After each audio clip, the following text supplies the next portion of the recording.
Bos días e benvidos ao Dinamiza TV do IES número 1, que, como ben sabedes, forma parte dunha iniciativa da lingua galega promovida desde o Departamento de Cultura do Concello da Estrada, en colaboración cos equipos de dinamización dos centros educativos do noso concello. Hoxe imos comezar este noticieiro coa sección O Club da Comedia. O alumnado de primeiro da ESO preparou esta sección a partir das súas impresións no seu primeiro ano no centro. Adiante vídeo.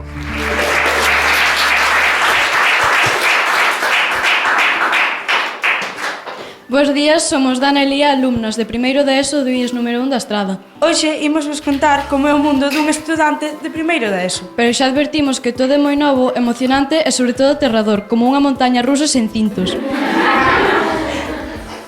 O primeiro de todas son as mañás, cando despertas suando do susto que che dá o despertador, pois ben parece unha alarma antiincendios ás 7 da mañá. Logo de pasar uns minutos en crise pensando que podería faltar á escola, pero logo doume conta de que tería moitos traballos atrasados. Despois diso, doume unha ducha rápida, que ben parece unha competición de natación. Ainda despois diso teño que enfrontarme ao armario, como se estivese nun campo de batalla, roupa voando por todos os lados, calcetíns que desaparecen misteriosamente e a eterna pregunta: que raio vou poñer hoxe? Pero a cousa non acaba aí. Despois, cando consigo sair da casa, teño que enfrentarme a un novo desafío, a parada de autobús, que ben parece unha carreira de obstáculos con mochilas voadoras e empurróns por un lugar na cola. Cando chego ao instituto, poñome as clases, pero descubro unha vez máis que é imposible. Entre a calor dos radiadores en inverno, profesores que parecen de película de terror e materias aburridas, abandono a miña materia aos 5 minutos de empezar. Pero aclaremos todo. Non todas as cousas son malas, pois sempre estaba cos compañeiros chistes malos pero graciosos que salvan o día. E senón, sempre podes montar unha operación de rescate para recuperar a túa goma que acabou no chan logo dunha louca carreira pola clase nun cambio de hora. O malo é cando chega a tarde, cando tes deberes. 3 exámenes ao día seguinte. E 2 presentacións en empezar. É un traballo en grupo que ninguén fixo. O dos traballos en grupo é sempre o mesmo. A estar en grupo só falas e despois caiche un cero como unha catedral. Pero ao final do día pensas que non todo foi en vano, pois sempre sabes algún chiste novo ou algún chisme que che contaron. Que ao fin e ao cabo é o que conta. Grazas pola vosa atención e ata pronto.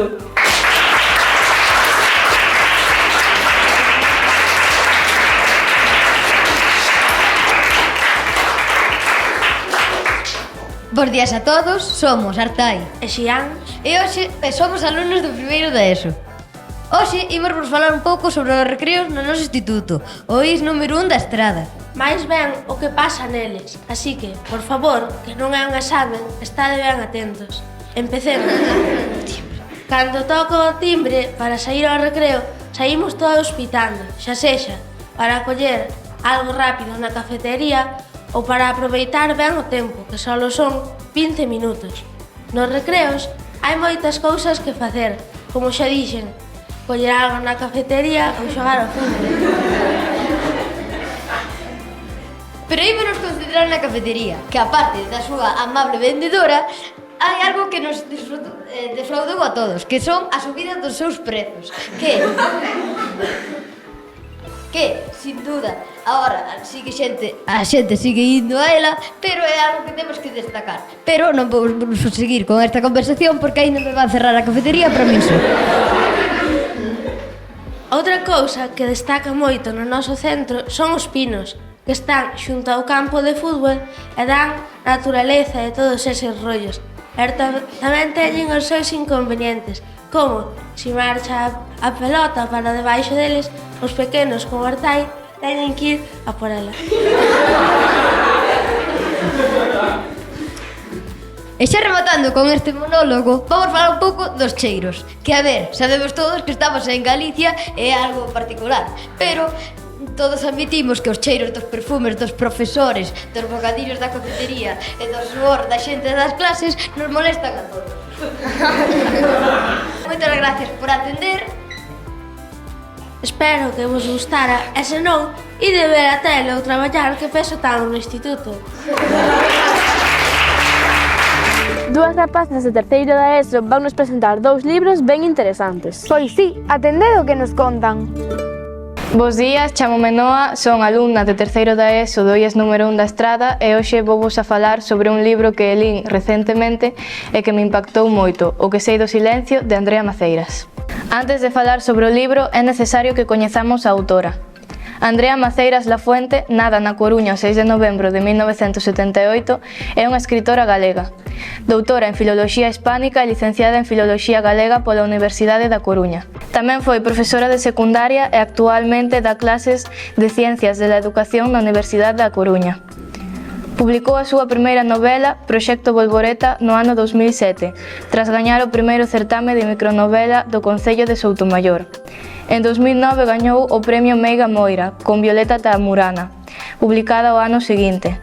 En 2012 publica O segredo do lagarto Arnal e un ano despois sae Nubes de evolución, finalista do premio Fundación Caixa Galicia e nomeada mellor libro xuvenil dese ano nos premios Fervenzas Literarias. O que sei do silencio publicouse o 7 de xuño do 2018 e está baseado libremente nun suceso real. É un libro que trata sobre o acoso escolar, a presión social e o valor da confesión.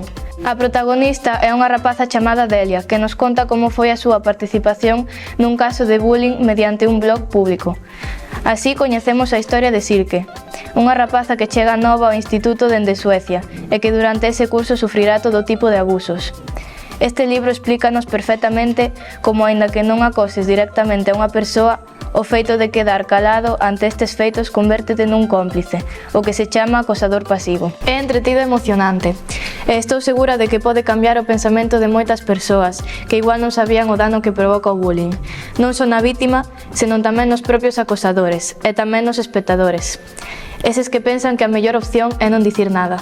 Foi un libro que me gustou e me impactou moito e penso que ides a desfrutar. Grazas por ver este vídeo e espero que vos animedes a ler o libro. E recordade que sempre que vexades un caso de acoso, lle digades a alguén, porque a veces é mellor non saber nada do silencio. Bo día, eu son Alba e hoxe vou a falar un pouco sobre este libro de aquí, Que me paro o corazón se te esquezo, de Andrea Maceiras. Andrea Maceiras é unha escritora nacida na Coruña, coñecida por libros de carácter xuvenil como Europa Express ou O que sei do silencio. Como era de esperar, este libro tampouco decepcionou a xuventude. Silvia, identificada con Xiva, deus da destrucción e a construcción, e considerada así polos seus fans, é unha rapaza que se refuxia nos retos virais de internet para sentirse poderosa. Por outro lado, dúas irmáns, Ada, que intenta sair da depresión que está sufrindo grazas aos retos peligrosos da internet, e Lua, que sofre a enfermidade de súa irmán e intenta axudala mediante todos os medios. Gabriel, un rapaz que tuvo que deixar a cidade na que naceu por culpa da morte de súa nai, que non se sinta apoiado pola súa familia e que non pode perseguir o seu soño de ser artista, pudo volver á cidade nordestal en busca da súa mellor amiga Blue Shiva. Tras a morte de Blue Shiva, xuntos buscan sair de pacto, un xogo perigoso no que te obrigan a facerte dano mediante amenazas. Os perigos de internet están moi presentes na nosa vida, xa que hoxe en día estamos todos expostos na rede. En calquera momento podenos pasar o mesmo que aos protagonistas desta historia, xa que se entras non podes sair. Este libro busca concienciar dos perigos da internet e da idealización das persoas, por iso creo que é un libro esencial que todos debemos ler. Pois a min quedanme ganas de lelos. A min tamén, agora que xa logo chegan as vacacións, pode ser unha boa opción, que o verán é moi longo. Sí, pero ainda non rematou este curso e nós ainda temos que presentar as demais seccións do Dinamiza TV. Certo, imos pois coa entrevista. Desta vez, parte do alumnado que está no club de teatro do noso centro vai entrevistar a súa profesora, a actriz Cristina Andrade. Adiante vídeo. Hola, bos días, somos Nora, Andrés, Yanira e Sofía e somos alumnos de primeiro da ESO. E un de segundo, e tamén somos membros do club de teatro do noso centro, que dirixe a actriz galega Cristina Andrade. E queremos entrevistala para que todos e todas puidades coñecela mellor. E agora vamos a saludala. Bos días, Cristina. Bos días, chicas, chicos. Antes da entrevista, imos a chegar algúns datos sobre esta actriz estradense. Cristina Andrade é unha actriz estradense. Naceu no ano 1995 e sabe falar 4 idiomas. Ela ten experiencia na televisión, no cine, no teatro, en series web e tamén canta. Sabe bailar 4 tipos de baile acompañado con acrobacias e modelaxe. Ademais de todo isto, ela tamén ensina teatro no IES número 1 da Estrada. E agora vai ser ela quen completa a información. Comenzamos a entrevista. A que anos empezaches a sentir esa paixón por actuar? Por que quixeches traballar como actriz? Dende nova non empecé pola actuación, empecé polo canto e desde moi pequena. Despois decidí facer o bacharelato de artes escénicas e a raíz de aí foi cando descubrí o mundo da interpretación. Anoteime a teatro e pouco a pouco foise sumando pois esa inquietude por aprender a actuar encima dun escenario. Que estudos tiveches que facer para ser actriz? Para ser actriz podes ir por moitos camiños. Estudiei na Escola Superior de Arte Dramática e despois formación complementaria como temos que facer todos os actores e actrices, porque canto máis estudia, máis se sabe. A parte dos estudos, que requisitos hai que ter para ser actriz? Para traballar de actriz hai que ter moita paciencia porque é un mundo complexo, esforzarse moito, hai que estar constantemente formándose, aprendendo, traballando de man a man cas compañeiras, porque isto é un traballo de equipo, moita vontade e non ter medo, que iso é moi difícil, tratar de loitar contra o medo, tirar para diante, esforzarse e non ter vergonza a ser como unha é. Como consegues estar tranquila antes das actuacións? Eu penso que tranquila nunca se está. E non é algo negativo, porque eses nervios, esa enerxía previa axúdanos a sair, non? Eso traballamos en teatro, de feito. Entón, o que hai que aprender é a controlar os nervios, a tratar de atopar unha tranquilidade dentro dese nerviosismo, que nos aporta tamén enerxía. Encontrar a cara positiva deses nervios. Que sentes ao actuar? Moitas cousas e depende do proxecto en que estés, se estou en teatro, se estou ante a cámara. Home, eu síntome, vai sonar un cliché, pero eu síntome feliz, plena, xogando, disfrutando moito e á vez mólame aprender do resto dos compañeiros e do equipo. Estádelo vendo aquí nesta rodaxe, cantos somos e que nos mimetizamos e nos compenetramos. Para ti é máis cómodo actuar diante dunha cámara ou diante do público? Quizáis, últimamente estou máis afeita a actuar diante dunha cámara. De feito, boto bastante de menos o escenario. Levo moito tempo sin estar enriba dun escenario, como a quen di. Máis do que me gustaría. Eu penso que todo é acostumbrarse, aportan cousas diferentes. Síntome moi cómoda actuando ante unha cámara. Síntome moi cómoda actuando ante un público. Que consello lle darías ás mozas e mozos que queiran ser actrices ou actores?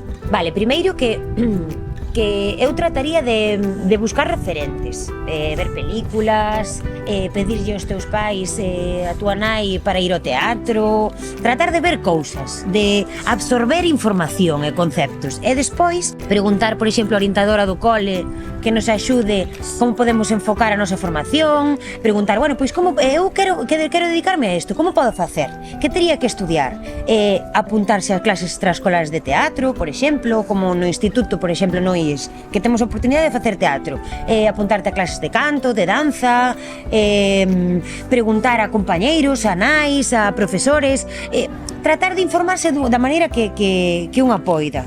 E se non, pola túa conta, hoxe en día temos unha plataforma maravillosa que é internet, buscar vídeos en internet, de iniciación ao teatro, de cursos, do que se poida, e sempre falar con papá, con mamá, con unha irmá, con unha prima que nos poida axudar para poñernos en contacto con esas plataformas para poder entrar aí. Pois xa coñecedes mellor esta gran actriz. Moitas grazas, Cristina, polo teu tempo e os teus consellos. E quen sabe se dentro duns anos algún de nós chega a ser actriz ou actor profesional como a ti. Moitas grazas a todos e a todas pola vosa atención. Moitas grazas a vos. Estou segura de que poderedes ser unhas grandes actrices e actor. Grazas por ser como sodes, pola dedicación. E agora despide todos xuntos como un equipo, que isto é o equipo. Xuntas, xuntas. Ao mellor, alguén deste grupo chegaría a ser actriz ou actor. Estaría ben, verdade? Pois sí, teñen un bo exemplo como mestra. E xa para rematar, na derradeira sección, imos ver un vídeo que amosa unha das moitas actividades que se realizan no noso centro. Sí, que con todo é a clase de matemáticas ou a clase de lingua. Fora das clases tamén se aprende moito. Imos velo.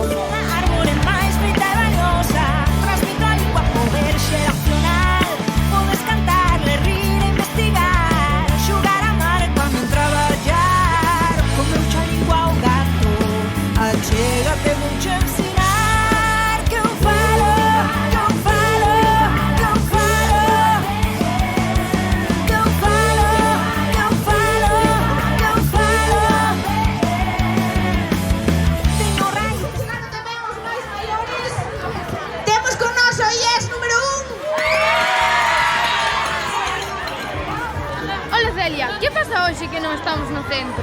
Hoxe celébrase o Correlingua. En que consiste o Correlingua? O Correlingua é unha manifestación na que loitamos do maior uso do noso idioma. Onde se celebra? Leva celebrándose toda a semana en diferentes sitios, pero hoxe é na Estrada. E quenes participan? Participan aquí na Estrada 11 centros, pero en toda Galicia miles de mozos e mozas. Moi ben, pois hasta aquí chegamos. Elas falan, eu falo, ti falas. Elas falan, nos falamos, vos falades. Elas falan, eu falo, ti falas. Elas falan, nos falamos, vos falades. Elas falan, eu falo. Hola, vimos hoy es número 1. Sí. Para que utilizas a lingua? Bueno, pois a lingua utilizoa pois para falar. E ti, profe, que farías se alguén che botase a lingua? Pois a mellor esta me dá a risa un pouco. Vale, pois... Que é o que máis che gusta da lingua? Que é o que máis che gusta da lingua? Falala. Que ben. Dolly, do you can say anything in Galician? Despois.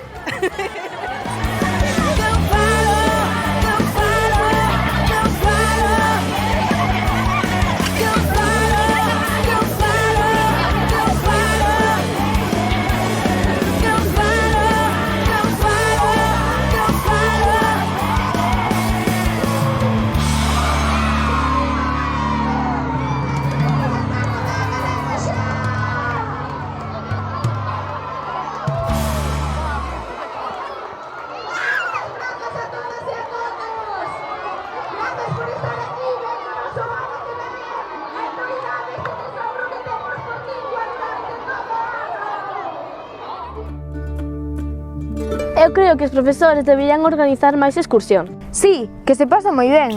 Pois nós hoxe tampouco o pasamos mal, non crees? Pois non, lástima que xa rematara, agora que lle collía o gustiño. Agardamos que vos tamén pasarades momentos agradables. Moitas grazas pola vosa atención, adeus!